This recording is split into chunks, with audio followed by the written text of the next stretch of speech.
Hello everyone, Pantoufleee here today for a new video in which we're going to talk about the JagdPanzer IV because as you all know, after the 7.4 update, it was one of those tanks a lot of people were waiting for simply because Wargaming told us that they buffed the shit out of that tank.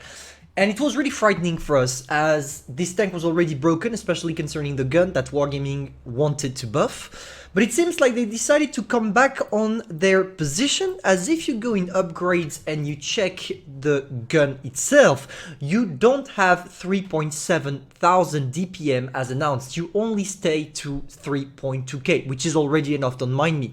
The only thing that they really improved is the penetration, as they said, so no 250 alpha damage, it stayed at 250, and I think it's for the best, especially at tier 6, because it was nonsense to put a tier 6 tank that had literally the DPM abilities of a tier 10. That would have been completely broken. So I'm glad Wargaming came back on their decision.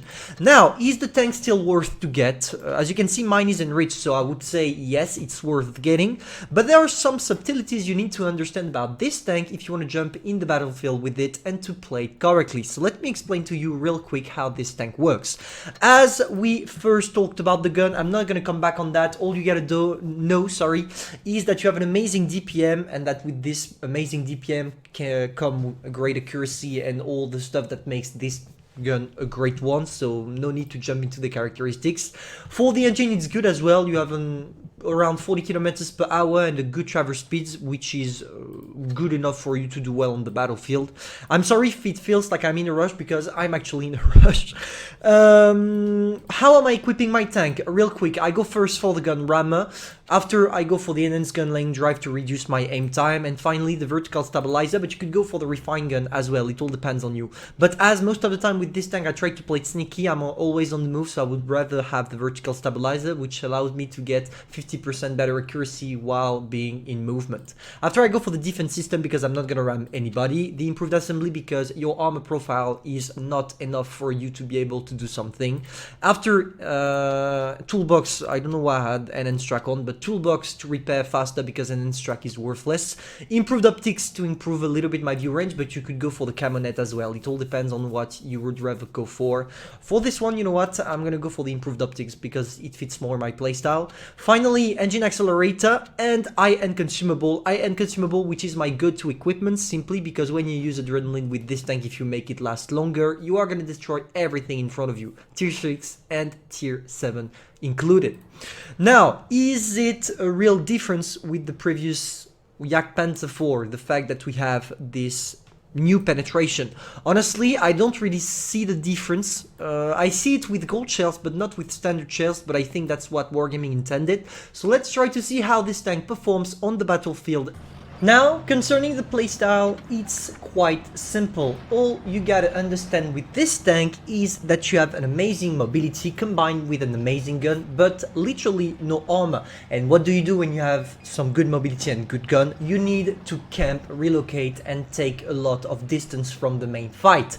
That's why with this tank on this map especially, I try to go on the top hill on the left, simply because from here I can use my good camo rating by simply hiding in those bushes, which allow me to see the whole map. And also, thanks to my DPM, I'm probably gonna be able to destroy a lot of tanks. Look at that, I smoked that ARL, literally half his HPs in 3 shots, and the whole thing in less than 15 seconds. That's what is really insane about the JagdPanzer IV, the fact that your gun really allows you to completely destroy whatever opponent is in front of you, as long as you still have enough HP to handle these shots. In terms of DPM, you cannot fight the JagdPanzer IV, and I think that's what Wargaming intended to do with this tank.